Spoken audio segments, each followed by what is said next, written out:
اللہ تعالیٰ نے آپ کے ذکر کو اتنا بلند فرما دیا ہے کہ جہاں کہیں بھی جو کوئی بھی جب کبھی بھی اللہ کا ذکر کرتا ہے تو اللہ کے ذکر کے ساتھ حضور اکرم نبی مکرم صلی اللہ تعالیٰ علیہ وسلم کا ذکر ہوتا ہے. آپ دیکھ لیجئے جتنے بھی عبادتیں ہیں جو اللہ کے ذکر کے مختلف شکلیں ہیں, اللہ کے ذکر کے مختلف طریقے ہیں, اس میں دیکھ لیجئے جب تک اللہ کا ذکر ہوتا ہے, عبادت ہوتی ہے, اس میں نبی پاک صلی اللہ تعالیٰ علیہ وسلم کا ذکر یقیناً آتا ہے, اس کے بغیر نہیں ہوتا. تو اللہ تعالیٰ نے ہمیشہ آپ کے ذکر کو بلند فرما دیا ہے, آپ کے ذکر کو قیامت تک, روز قیامت تک اور ہمیشہ ہمیشہ کے لیے آپ کے ذکر کو اتنا بلند کر دیا ہے کہ اپنے ذکر کے ساتھ نبی کے ذکر کو رکھ دیا ہے اللہ رب العالمین. لیکن عزیزان محترم,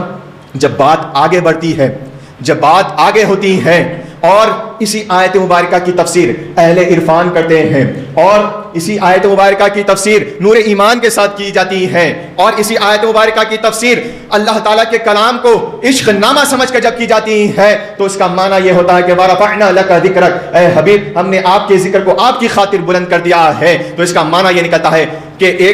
کئی مفسرین یہ معنی بیان کرتے ہیں کہ اَيْ جَعَلْتُكَ ذِكْرِي, اے حبیب یقیناً میں نے اپنے ساتھ آپ کے ذکر کو جوڑ دیا ہے. لیکن بات اصل یہ ہے کہ جعلتک ذکری, اے حبیب میں نے آپ کو سراپا اپنا ذکر بنا دیا, سراپا آپ کو ذکر بنا دیا. جب بات آپ کے گیسوں کی آتی ہے, آپ کے بالوں کی آتی ہے, بات تو آپ کے بالوں کی ہوتی ہے لیکن ذکر میرا ہوتا ہے. آپ کے آنکھوں کی بات ہوتی ہے, آپ کے لبوں کی بات ہوتی ہے, آپ کے چہرے انور کی جب بات ہوتی ہے, لیکن ذکر میرا ہوتا ہے. اس کے لیے آپ کے سامنے قرآن کے ذریعے ہی کئی آیات کے ذریعے, واقعات کے ذریعے آپ اپنی بات کو پیش کرنے کی سعادت حاصل کروں گا کہ اللہ رب العالمین ارشاد فرما رہا ہے کہ جعلتک ذکری, اے حبیب میں نے آپ کو ہی اپنا ذکر بنا دیا, سراپا اپنا ذکر بنا دیا. دیکھیے جب بات آئی نبی پاک صلی اللہ تعالیٰ علیہ وسلم کی اطاعت اور فرما برداری کی تو اللہ تعالیٰ نے قرآن مجید میں ارشاد فرما دیا کہ وَمَن يُطِعِ الرَّسُولَ فَقَدْ أَطَاعَ اللَّهَ, جس نے میرے رسول کی اطاعت کی در حقیقت اس نے اللہ کی اطاعت کی. اطاعت فرما برداری رسول کی ہو رہی ہے لیکن در حقیقت وہ فرما برداری اللہ کی ہو رہی ہے, کیونکہ جعلتک ذکری, اے حبیب میں نے آپ کو ہی پورا سراپا اپنا ذکر بنا دیا. عزیزان محترم, وہ ہجرت کی رات جب کفار مکہ, مشرکین مکہ آپ کے حجرے پر, آپ کے گھر پر آ جاتے ہیں اور اس ناپاک ارادے سے آتے ہیں کہ آپ کو قتل کر دیا جائے. آپ کو جب قتل کرنے کے لیے وہ جب پورا گھیر لیتے ہیں تو حضور اکرم سیرتیں ہیں, سب جانتے ہیں, مشہور واقعہ ہے. لیکن بات میں آپ کے سامنے رفعت رسول کے ذکر کی رفعت اللہ تعالیٰ نے کتنا بلند فرما دیا ہے, کتنا آپ کو اعلیٰ و بالا فرما دیا ہے, اس کو پیش کرنے کی سعادت حاصل کر رہا ہوں. حضور اکرم صلی اللہ تعالیٰ علیہ وسلم جب ہجرت, اللہ کا حکم ہو گیا ہجرت کرنا ہے, لیکن کفار مکہ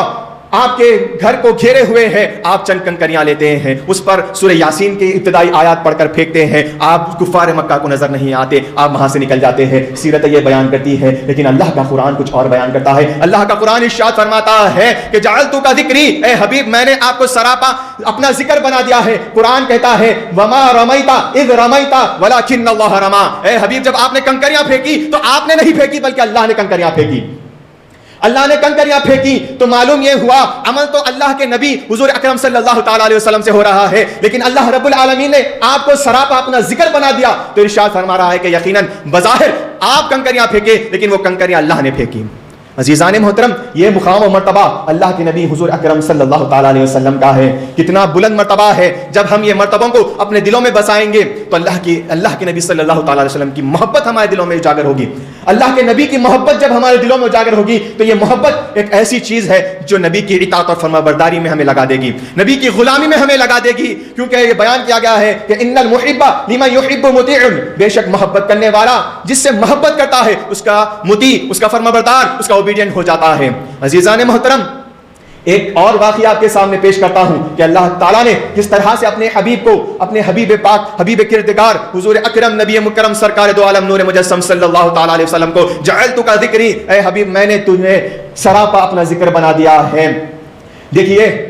بیعت رضوان کا واقعہ ہے, صلح حدیبیہ کا واقعہ ہے. جب اللہ کے نبی حضور اکرم نبی مکرم سرکار دو عالم صلی اللہ تعالیٰ علیہ وسلم نے حضرت عثمان بن عفان رضی اللہ تعالیٰ عنہ کو مکہ والوں کی طرف اپنا سفیر بنا کر, اپنا ایمبیسڈر بنا کر جب بھیجا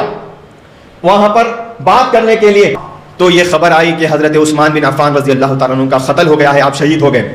تو اللہ کے نبی حضور اکرم نبی مکرم صلی اللہ تعالیٰ علیہ وسلم بہت جذباتی ہو گئے اور تمام صحابہ بھی بہت جذباتی ہو گئے اور یہ صحابہ نے یہ عہد کر لیا کہ اب ہم عثمان بن عفان رضی اللہ تعالیٰ عنہ کے قتل کا قصاص لیں گے، بدلہ لیں گے، ہم اس کا بدلہ لیں گے، حضرت عثمان رضی اللہ تعالیٰ عنہ کے قتل کا بدلہ لیں گے۔ تو اللہ کے نبی صلی اللہ تعالیٰ علیہ وسلم نے بیعت لی ہے، بیعت لی، آپ کا سیدھا ہاتھ نیچے تھا، تمام صحابہ ہاتھ رکھتے اور یہ بیعت کرتے ہیں کہ ہم حضرت عثمان رضی اللہ تعالیٰ عنہ کے قتل کا ہم یہ بیعت لیتے ہیں کہ ہم جو حضرت عثمان کو قتل کیے ہیں ان سے قصاص کریں گے۔ تمام صحابہ رکھتے ہیں، اتنا وزن ہو جاتا ہے، پورے صحابہ رکھتے ہیں۔ اس کے بعد کسی کے یہ زبان سے نکل جاتا ہے کہ اگر عثمان بھی اگر اس نورانی اتنی خوبصورت منظر جہاں پر تمام صحابہ نبی پاک صلی اللہ تعالیٰ علیہ وسلم کے دست مبارکہ پر بیعت لے رہے ہیں، عثمان بھی اگر موجود ہوتے تو کتنی اچھی بات ہوتی تھی۔ تو اللہ کے نبی صلی اللہ تعالیٰ علیہ وسلم اپنا بایاں ہاتھ لیتے ہیں اور اوپر رکھ دیتے ہیں اور کہتے ہیں کہ یہ عثمان کی طرف سے ہے، یہ میرا ہاتھ عثمان کی طرف سے ہے۔ تو اللہ رب العالمین یہاں پر ارشاد فرما رہا ہے کہ اے لوگوں سنو، جعلتک ذکری، اے حبیب میں نے آپ کو ہی اپنا ذکر بنا دیا ہے۔ اور قرآن میں ارشاد فرما دیا ہے کہ ید اللہ فوق ایدیہم، اللہ کا ہاتھ ان کے ہاتھ پر تھا، نبی کے ہاتھ کو اللہ رب العالمین نے اپنا ہاتھ بیان فرما دیا ہے۔ تو کتنا بلند مرتبہ اللہ تعالیٰ نے اپنے حبیب کو عطا فرمایا ہے، اللہ تعالیٰ نے اپنے حبیب کے ذکر کو کتنا بلند کیا ہے کہ اپنے ذکر کو نبی کے وجود کو ہی اپنا ذکر بنا دیا ہے۔ ہر کام جو نبی کرتے ہیں وہ اللہ کا ذکر ہے۔